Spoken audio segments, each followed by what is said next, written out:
Number one on my list is probably the one that everybody was thinking about when they clicked on this video, and that is designating Tommy La Stella for assignment and calling up Mike Ford. Tommy La Stella, we all know how abysmal he has been and how good Mike Ford has been. We actually talked about this in a relatively recent video, but it just makes no sense. Tommy La Stella is a designated hitter that can't hit. There's no point in having him on this roster, and of course by bringing up Mike Ford, at least he has shown a little bit at the major league level recently and has shown out so far in AAA Tacoma. I think Mike Ford is the right choice here to bring up for this position and get rid of Tommy La Stella. In terms of the 3 roster moves that I would make right this very second if I was the Seattle Mariners getting ready to take off and go to Philadelphia to face the Phillies, this has got to be number 1 on my list. Get rid of Tommy La Stella. He should not make this road trip, bring up Mike Ford, and get that sorted out so you have another weapon in your bench spot that you can have at least play first base for Ty France. We talked about how good Mike Ford has been the other day, so I'm not going to go over that again, but Tommy La Stella has 18 plate appearances. He has a 188, 278, 250, 528 slash line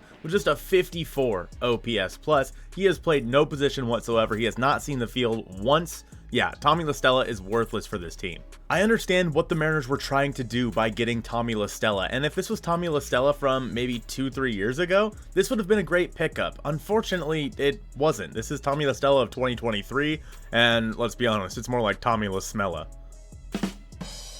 Yo, did you guys laugh at my joke or no? Number 2 on my list, as much as it pains me to say it, we gotta get Chris Flexen out of the rotation. He has been absolutely atrocious in the rotation so far for the Seattle Mariners. The one dark spot in this rotation. Even Marco has been quite good. Now, I don't think the Mariners need to get rid of Chris Flexen. I think they just need to move him back to the bullpen. And there are a few options that we need to look at for getting Chris Flexen back to the bullpen, because before he came into the rotation, Flex had been relatively decent. But ever since he came to the rotation, man, he's been terrible. Robbie Ray is not quite ready to come back yet. We're hoping sometime in May. I think that is like the fingers crossed scenario. Who knows when it'll actually be, but we need someone else in that spot because Chris Flexen is just not the answer right now. So moving Chris Flexen out of the rotation and putting him in the bullpen, there are a couple of options. I think the most obvious would be to send Taylor Saucedo down and then maybe bring up either Jose Rodriguez, Darren McCacken, or Tommy Milone. Or if you really want to get weird, screw it, bring up Emerson Hancock. I don't think Bryce Miller is quite ready yet, or maybe you could go with one of the other guys in there. I don't know. I don't know what the right answer is, but it can't be Chris Flexen. I know the YouTube comments is screaming at me down below saying you need to call up Bryce Miller, Emerson Hancock, one of these guys. But let's dive into their numbers a little bit and see if we think they're ready. Thus far down at Arkansas, Bryce Miller has really struggled with an 0-2 record and a 7.98 ERA. Albeit in just 3 games, he's thrown 14.2 innings, given up 22 hits with 14 runs, and he's only struck out 13 in those 14.2 innings. So I don't think Bryce Miller is the guy that you want to call up right now. He's running a 13.5 hits per 9 and a 2.5 home runs per 9 at Double-A.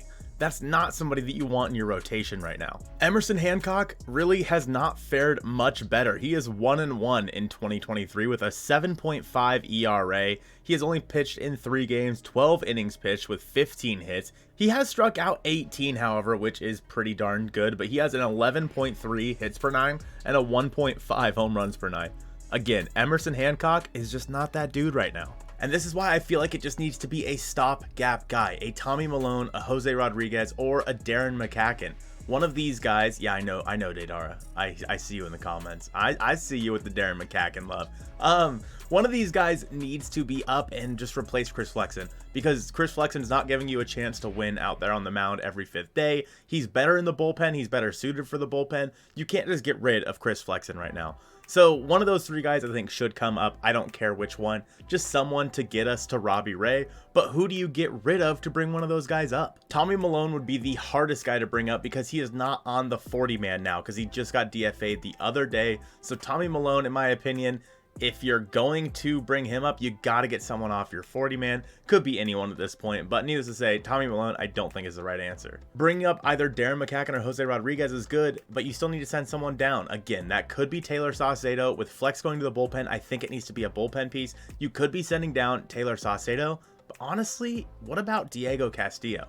So far in 2023, Diego Castillo has just 6.2 innings pitched with a 5.4 K per 9. He has a 6.75 ERA that actually probably went up a little bit after the final game versus the Cardinals. I don't think this is updated. He has a negative .2 WAR. Right now, Diego Castillo is not someone you can rely on in your bullpen. Now, Diego's been around for a while, so you may think you just have to get rid of him, but apparently you wouldn't. Somehow, someway, Diego Castillo still has 2 minor league options remaining. So if you really want to, you could send Diego Castillo down to the minor leagues to try to get it figured out. And I think that Taylor Saucedo is a better guy to have in the bullpen right now than Diego Castillo. So if it were me, I'd be sending Diego down to AAA Tacoma and bringing up either Darren McCacken or Jose Rodriguez just to fill in until Robbie Ray gets back. I know it's not the pretty pick, but it is the one that I think that needs to be made. And finally, number 3 on my list is bringing up Taylor Trammell. And you guys aren't going to like this more than likely, but it's a move that really needs to be done. Trammell can give you some offense out there in the outfield, help you move Teoscar Hernandez to designated hitter.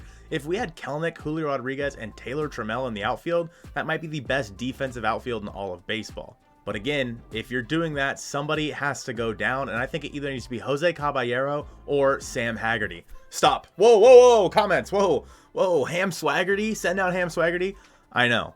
Send down Ham Swaggerty. I think Caballero is probably the more likely option. I mean, with him and Haggerty on the same team, they're just kind of, I don't know, they're just two sides of the same coin, guys that can give you some versatility and have some bat to ball skills. I think Haggerty probably stays and Caballero goes back down. I would love to be able to keep them both on the roster, but this is what happens to good teams. You have decent players on your roster that you have to keep in the minor leagues because you just have nowhere to put them right now. Since going on his rehab assignment, Taylor Trammell has played in only 4 games with 18 plate appearances, but he's been really, really good in that time frame. This is before the game on Sunday where he did hit at least 1 home run. So bear with me here, but going into Sunday, he had a 357, 444, 429 slash line, Taylor Trammell did, with 2 walks to just 1 strikeout. Taylor Trammell has been a force for the Mariners in the past, and we know that if we could just get him hot, especially with how good Jerry Dipoto felt about Taylor Trammell coming out of last offseason, I think Taylor Trammell is a guy that could really be the dark horse for this Mariners team,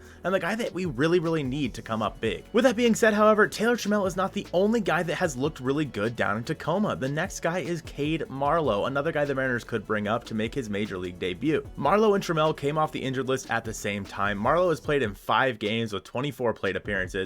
He's hitting 316, 458, 632 with 4 RBI, 2 stolen bags, 5 walks, and 6 Ks. Strikeouts have always been a big part of Cade Marlowe's game, but if he's contributing like that down in AAA Tacoma, again, the PCL is a very offensive-minded league, so the numbers, adjust how you will.